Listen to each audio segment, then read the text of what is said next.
কংক্রিটের এই ব্যস্ততম মহানগরীর ভাঁজে ভাঁজে ডানা মেলেছে থোকা থোকা কৃষ্ণচূড়া।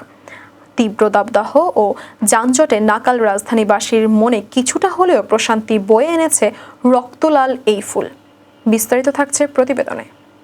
প্রকৃতি যখন পুড়ছে তাপপ্রবাহে, ঠিক তখনই চারপাশের সবকিছুকে রাঙিয়ে দিতে আগমন কৃষ্ণচূড়ার।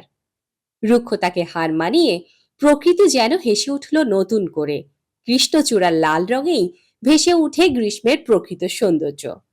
সংসদ ভবনের পেছনে গেলেই দেখা মিলবে এই ফুলের রাজ্যের। হাঁটতে গেলেই ঢাকার প্রায় প্রতিটি রাস্তার পাশে দেখা মিলে কৃষ্ণচূড়া গাছের সারি।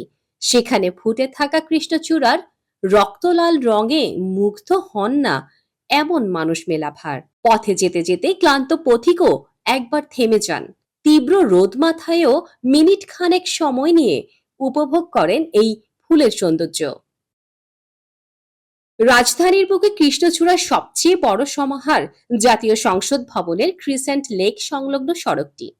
এর ওপারে জিয়া উদ্যানের ভেতরের অনেক গাছেও আছে ফুটন্ত কৃষ্ণচূড়া। শেরে বাংলা নগরের এখানে ওখানেও কৃষ্ণচূড়ার আধিক্য চোখে পড়ার মতো।